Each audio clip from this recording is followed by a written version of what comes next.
क्रांतिवीर, क्रांति महामानव भगवान बिरसा मुंडा की जयंती के अवसर पर साप्ताहिक रूप में बरू फाटक में मनाया जा रहा है। मैं आयोजन टीम को बहुत बहुत धन्यवाद देना चाहती हूँ, बधाई देना चाहती हूँ। ये हमारे युवाओं की ताकत शक्ति समझो कि आज हमारे महापुरुषों के विचारों पर आज हम हर जगह जगह मोहल्ले मोहल्ले शहर में हमारे महापुरुषों की जयंतियां मना रहे हैं। ये बड़ी गर्व की बात है साथियों, ये हमारे महापुरुषों की देन है। हमारे पूर्व वक्ताओं ने, सतीश दादा ने बताया है कि कल तक हमको बैठने नहीं दिया जाता था, आज हम स्वतंत्र होकर बैठे हैं और आज हमारे आसपास पुलिस प्रशासन बैठी है। ये हमारे लिए बड़ी गर्व की बात है। कल उठा के ले जा रहे थे, आज हमारे आसपास बैठना पड़ रहा है आपको। ये हमारे समाज की और हमारे महापुरुषों के विचार है। मैं ज्यादा नहीं बोलूंगी, मैं कम समय में जो मेन मुद्दे की चीज है मैं वो बोलूंगी। वर्तमान में हमारे आदिवासियों पे जो हो रहे अत्याचार के बारे में बताऊंगी, क्योंकि हमारे महापुरुष भी हमारे समाज पर जब अन्याय अत्याचार हुआ और लड़ाई लड़ी और हम भी उसी के मार्गदर्शन पर चलकर आज हम समाज के लिए लड़ रहे हैं। ये हमारा संघर्ष है। सबसे ज्यादा आज इस देश में अत्याचार हो रहा है, सिर्फ आदिवासियों पे हो रहा है। वो किसी भी हमारे सिर्फ आदिवासी समाज पे हो रहा है, महिलाओं पे ज्यादा हो रहा है। और सबसे ज्यादा बड़वानी जिले के जो राजपुर जुलवानिया क्षेत्र में महिलाओं को जो मार के फेंक रहे हैं, ये घटनाएं 15 रोज, 1 महीने, 2 महीने के अंदर अंदर बार बार घटना हो रही है। पता है आप लोगों को ये क्यों हो रही है? हमारे लोग हम बोल रहे हैं, हमारे सामाजिक लोग बोल रहे हैं कि हम एक है, लेकिन हमारे समाज की बेटियों को ऐसे मार के फेंके जा रहे हैं। हमारे पूर्व बाला बच्चन जी बैठे हैं। मैं कहना चाहती हूँ कि हमारी बेटियों को ऐसे सरेआम मार के फेंक रहे हैं, लेकिन जनप्रतिनिधि एक शब्द क्यों नहीं उठा रहे हैं? किसी भी पार्टी के हो, समाज की बेटी के साथ अगर होता है तो आवाज उठाना चाहिए। क्यों हम समाज की बेटियां नहीं है? जब आपको वोट लेना होता है तो समाज की बहन बेटे को पैर लगते हो,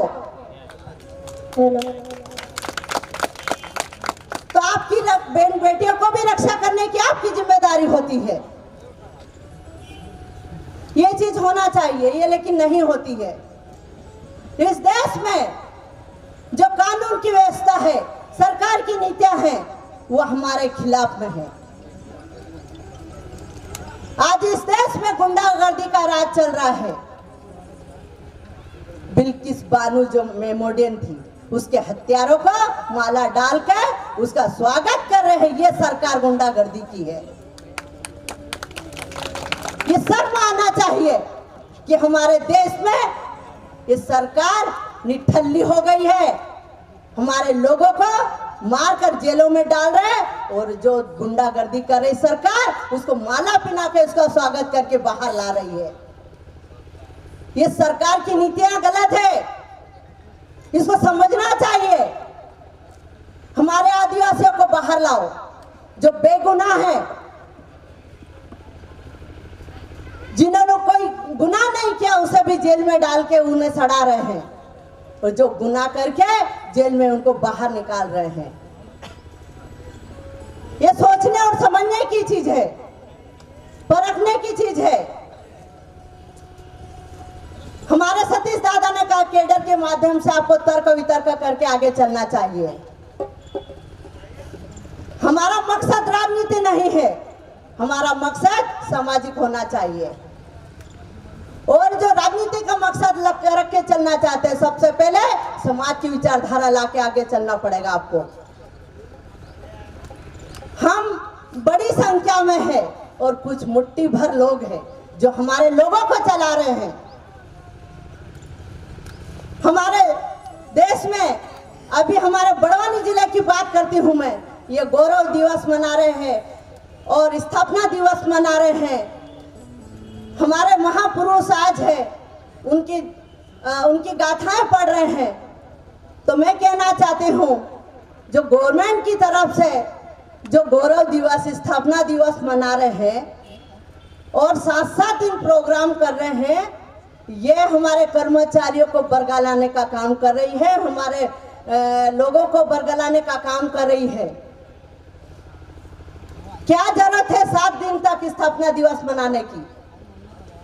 हमारे कर्मचारियों को नौकर जैसा चला रहे हैं। जो पढ़ने का समय है उन बच्चों को रेलिया बना के वहां बिठा रहे हैं। यह पैसा किसका है? कलेक्टर को पूछना चाहिए, सांसद को पूछना चाहिए, मंत्री को पूछना चाहिए। ये 7 दिन का स्थापना दिवस गौरव दिवस किसके पैसे से मनाया जा रहा है? ये ट्राइबल या आदिवासी को पैसा है? हमको पूछना चाहिए हमारे नेताओं से कि ये 7 दिन का प्रोग्राम किसके पैसों से किया जा रहा है। ये हमारा अधिकार है। जब हमारे लोग जब संघर्ष करते हैं, सड़कों पर जाते हैं, हमारी बहन बेटियों की आवाज उठाते हैं, जब हमारे बच्चे वहां पर जाते हैं कि आप समाज के नेता हो, हमारी ये व्यवस्था करवाओ, तो उस व्यवस्था में वो पैसा और सहभागिता नहीं निभाते हैं। वो सिर्फ चुनाव में पैसा खर्च करना चाहते हैं और उनका कद बढ़ाना चाहते हैं। ये सिस्टम को हमको बोलना पड़ेगा। आपके घर आपके दरवाजे पे नहीं आएंगे। हमको तर्क करना है ये सरकार की नीतियों पर। हम आज ये मंच से बोल रहे हैं, बोलने के बजाय हमको जमीनी स्तर पर काम करने की जरूरत है। आज जो षड्यंत्र आदिवासियों के खिलाफ चल रहा है जल जंगल जमीन का, जो हमारी जमीनें हैं, नर्मदा पट्टी है, नए नए प्रोजेक्ट ला रहे, नई नई कंपनियां ला रहे हैं कि आदिवासियों के लिए रोजगार मिलेगा।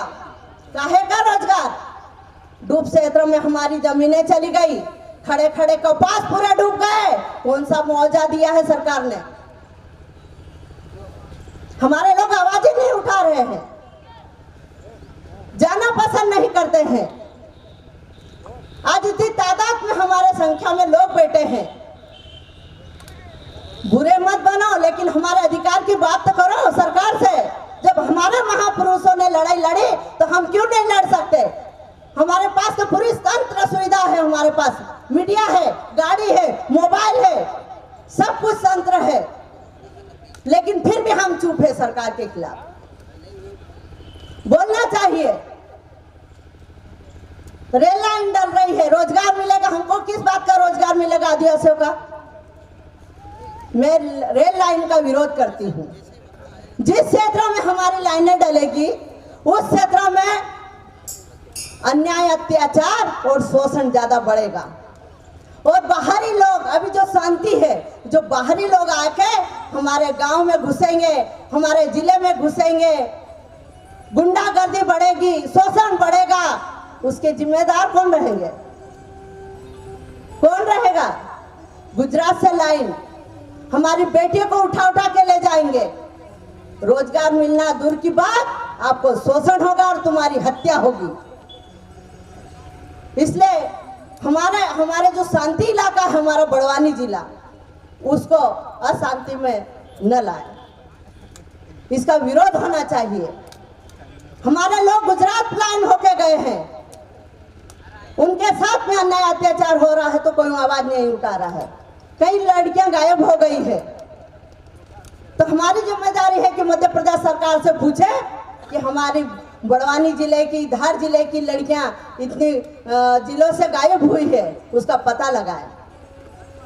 बताया अभी तक किसी ने नहीं बताया है। एक रेल लाइन का और एक हमारे नर्मदा पट्टी में जो जहाज चलेगा, जो नंबर 2 का काम होगा।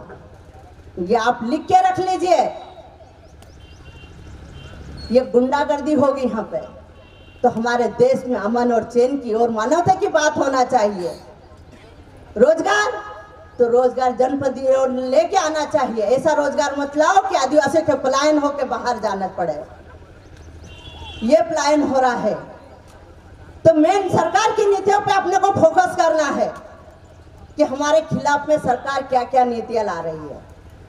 हमारे अधिकार तो जा रहे हैं, आरक्षण भी जा रहा है। आरक्षण तो धीरे धीरे समाप्त की ओर जा ही रहा है। हम संघर्ष कर रहे हैं, ये संघर्ष जारी रखना चाहिए। और हमारी बहनों को सबसे ज्यादा शिक्षा में हमको आगे लाना है।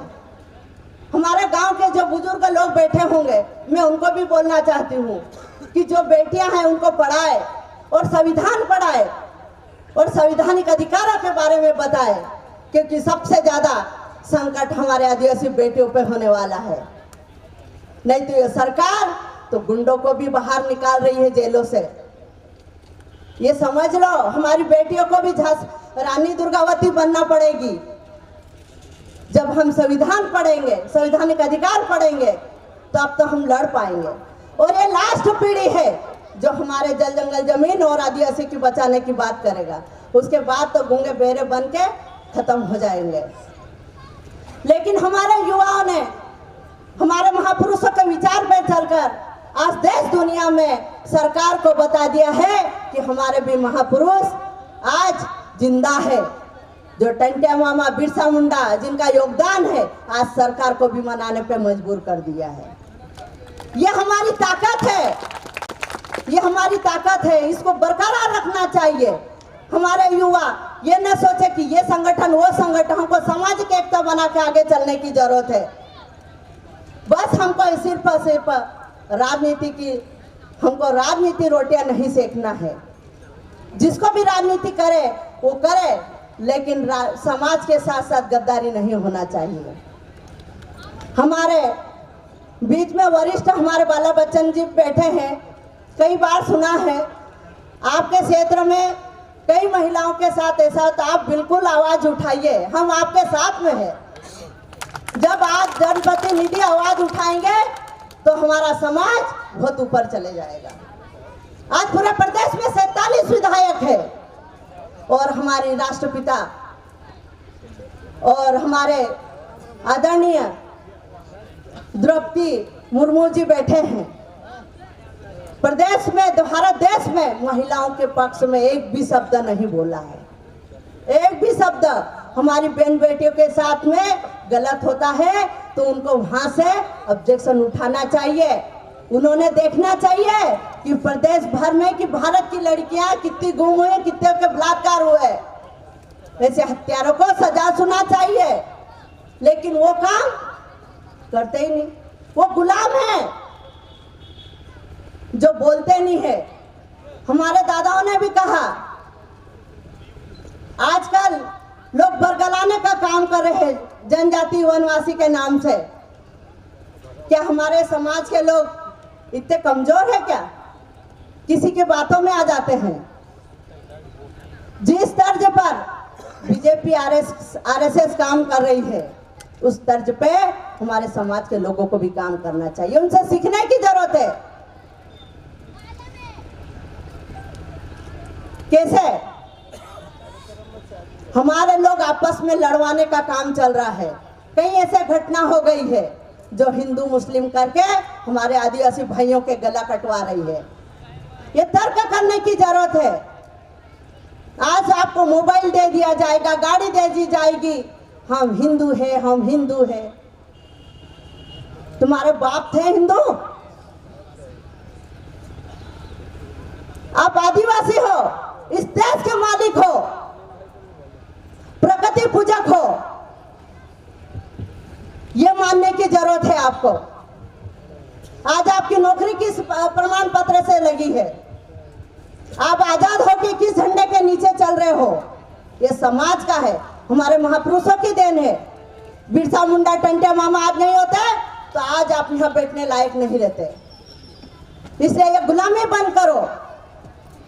और ज्यादातर हमारे लोगों में भ्रम फैला दिया है, जैस ये है संगठन, वो है संगठन, धर्म विरोधी है। हम धर्म विरोधी नहीं है, हम किसी जाति विरोधी नहीं है। सिर्फ हमारे अस्तित्व की बात करते हैं। हमारे बाप दादा क्या थे, हमारे महापुरुष क्या थे। हम प्रकृति पूजक है, ना हिंदू है, ना मुस्लिम है, ना सिख है, ना ईसाई है। हम सिर्फ आदिवासी लोग हैं। हमारी कौम को जिंदा रखने के लिए हम आज ये संघर्ष कर रहे हैं। हमारी पीढ़ी को बचाने के लिए हम संघर्ष कर रहे हैं। ना हमें किसी की लालच है। इसीलिए कहना चाहती हूँ साथियों, जो आंदोलन, जो मिशन हमारा आदिवासी समाज का चल रहा है, उसको चलने देना चाहिए। आपको इसको सपोर्ट करना चाहिए, इसको आगे लेके जाना चाहिए